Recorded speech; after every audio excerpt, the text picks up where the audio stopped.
Hello everyone, आज हम पढ़ेंगे पाठ 15 सरलता और सहृदयता। वह नौकर बचपन से ही उनके घर काम करता आ रहा था। अब वह बूढ़ा हो गया था। उसके घर के बच्चों को अपनी उंगली पकड़कर चलना सिखाया था। अब वे बच्चे बड़े हो गए थे। वे बच्चे ऊंचे ऊंचे पदों पर पहुंच गए थे। पर इस बूढ़े काका के प्रति सबके मन में स्नेह और सम्मान की भावना थी। सब उन्हें अपने परिवार का एक सदस्य समझते थे। परिवार वाले चाहते थे कि ये बूढ़े काका अब काम काज करना बंद कर दे और सिर्फ जीवन आराम से गुजारे, पर ये थे कि मानते ही नहीं थे। घर की साफ सफाई, झाड़ू पोछा तथा कमरों की देखभाल खुद किया करते थे। एक दिन वे बूढ़े काका अपने बापू के पढ़ने के कमरे की सफाई कर रहे थे।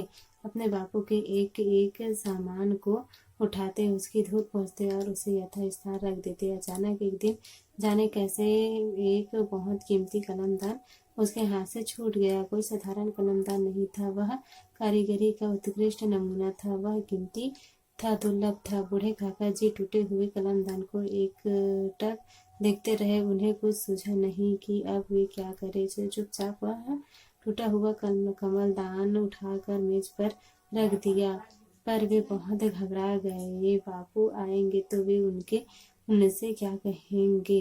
डांटेंगे तो मैं क्या उत्तर दूंगा? ऐसा कीमती कलमदान तो अब मिलेगा नहीं। कितना दुख होगा बापू को। यही सोच सोचकर उसका दिल बैठा जा रहा था।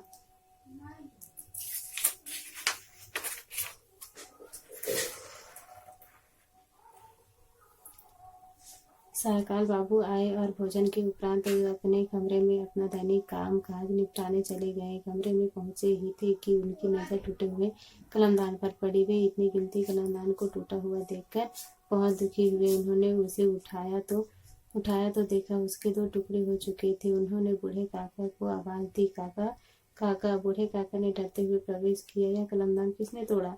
मुझसे टूट गया मालिक। कैसे? मैं सफाई कर रहा था, अचानक हाथ से छूट गया। जानते हो यह कितना कीमती है? ऐसा तो दूसरा कलमदान कहाँ मिलेगा? बूढ़े काका सिर नीचे नीचे किए सुनते रहे।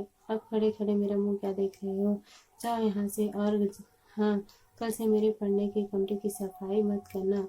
बूढ़ा काका खाकर सिर नीचे किए चुपचाप चला गया। उसकी आंखें से आंसू बहने लगे। इससे पहले अपने बापू से उसे कभी ऐसी डांट नहीं खानी पड़ी थी। रात हो गई। बापू अपने बिस्तर पर लेटे लेटे सोने की कोशिश कर रहे थे, पर न जाने क्यों आज नींद आने का नाम नहीं लेती थी। उनका मन अशांत था। वे रह रहकर अपने कलमदान, बूढ़े काका और उसके प्रति अपने व्यवहार के बारे में सोच रहे थे। बचपन से ही वे काका हमारे यहाँ काम करते रहे। उन्होंने तो मुझे उंगली पकड़कर चलना सिखाया है। क्या उनके प्रति मेरा ऐसा कठोर व्यवहार उचित है? क्या कलमदान एक व्यक्ति के सम्मान से अधिक कीमती है? अगर गलती से उनसे वह कीमती कलमदान टूट गया होता तो क्या होता? यदि वह मुझसे गिरकर टूट जाता तो कितनी सेवा की है उन्होंने हमारे परिवार की। कभी शिकायत का कोई मौका नहीं दिया, पर आज मैंने उन पर इतना क्रोध करके क्या उनकी सारी सेवाएं पर पानी नहीं फेर दिया?